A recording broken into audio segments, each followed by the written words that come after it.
Yep. Whoop. Oh, this way. We got the hard one.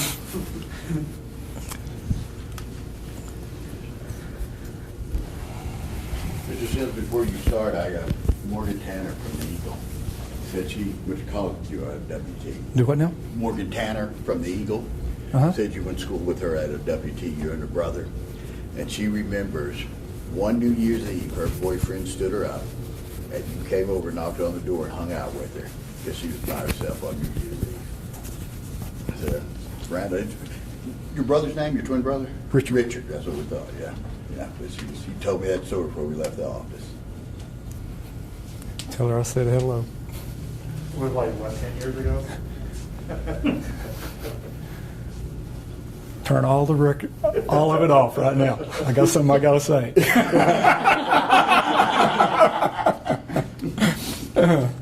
Oh, shoot.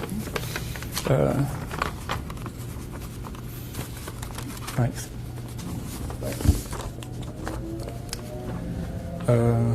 Now, you should have waited till after. I'm sorry, Can we go, Can we unplug that? And What is it? Kill it? Yeah. Pull the plug. Pull the plug. I meant to do that when I walked out.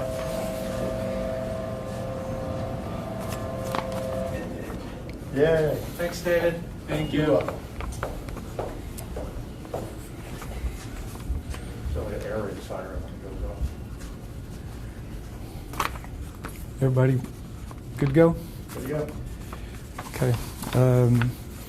Today, the 47th District Attorney presented a case to the grand jury regarding a custodial death that happened September 26th of 2020. And the deceased was Billy Joe Ivy, Jr. The sheriff got the Texas Rangers to do the investigation, and that investigation is now complete based on the receipt of the toxicology reports,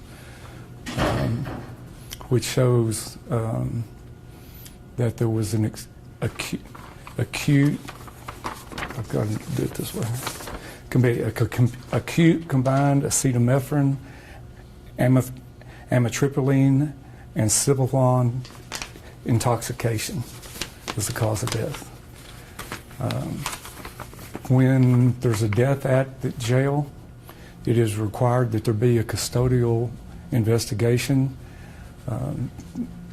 The Texas Rangers did a good job on that, and it is then the custodial investigation stuff is then also sent to Austin, along with a bunch of other material. So those are tracked in Austin in the Attorney General's office. So,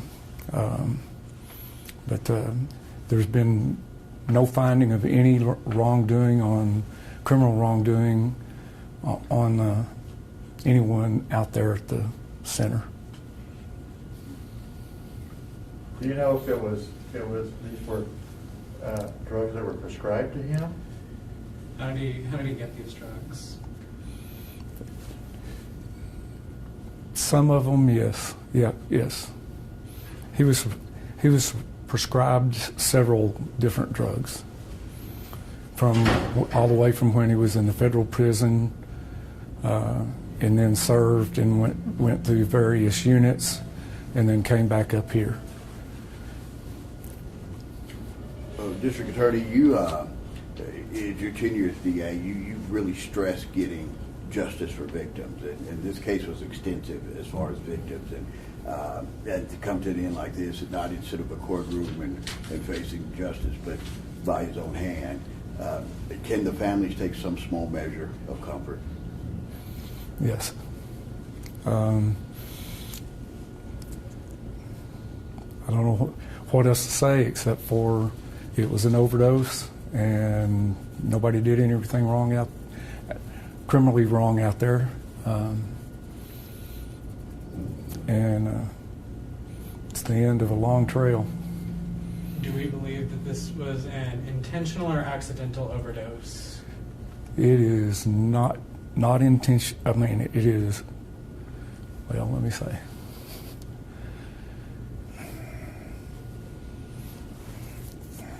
Y'all have put me in a hard spot because it's hard to say, but based on the evidence presented there in the courtroom or in well, never mind. I can't. Never mind. Never mind. I'm off on the wrong track. I can't talk about what was said in the grand jury room or happened in the grand jury room. So, but Are you still encouraging people that may have had some information to come forward? yes, ma'am, or yes, sir. Sorry, yes, sir. We're still hanging on to hopes of finding her. We sure are, and we're still doing efforts like earlier this week. There was stuff in the newspaper and other agencies helping put out word about Nikki, and we appreciate that greatly. We want to find her. And you do believe there's probably people out there that know where she might have ended up, where she might be, and how it happened? I can't say that positively, no. I know we know what happened, but I'm not at liberty to talk about that. It's been a tough deal. A lot of folks have been through a lot, starting from 2013 to here. And I hope all of them that are still alive take peace in what has happened. We did get justice. Just not the way you thought it would come out, right? Actually, that's not right. That's not right. I was afraid it was going to happen. But you didn't get to take it through the court system, which I'm sure is what you wanted to do, right? I'm sorry? You didn't get to take it through the court system, which is something that you really wanted to do. Yeah, and that's a deal where you'll have part of the family that wishes that it didn't happen this way so he could go to court, and there's another part in the family, and it always happens that way, one way or the other. It's not ours to speak. The defendant chooses on how that plays out.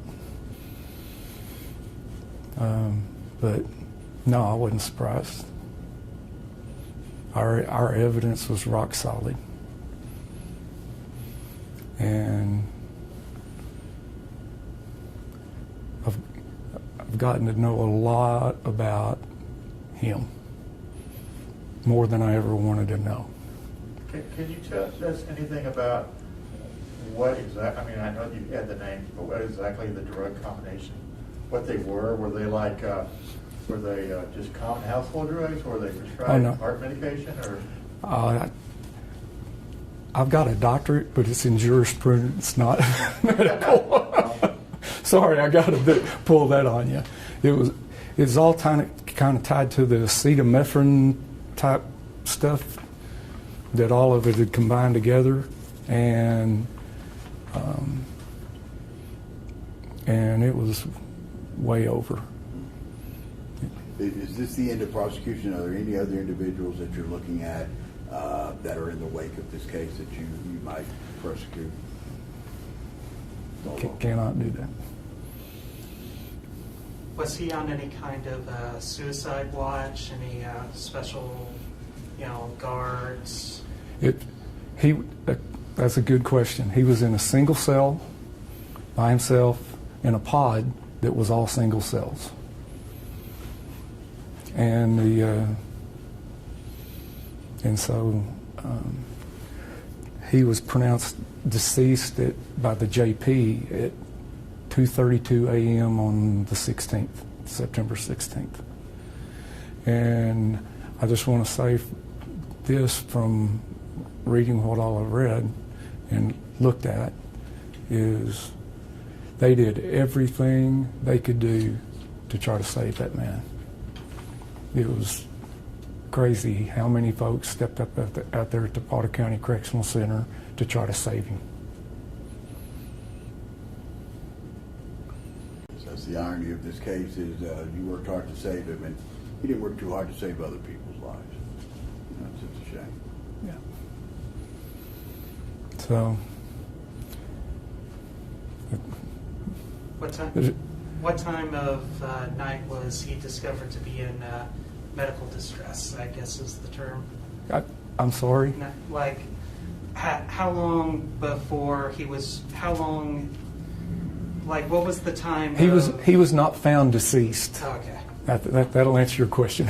Okay.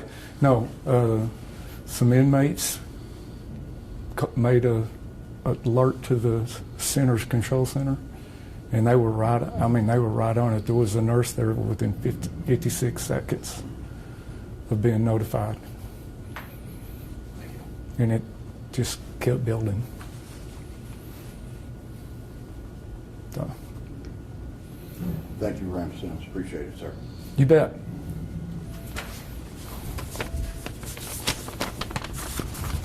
Merry Christmas. I'm about to leave with it. It'll be all the way home.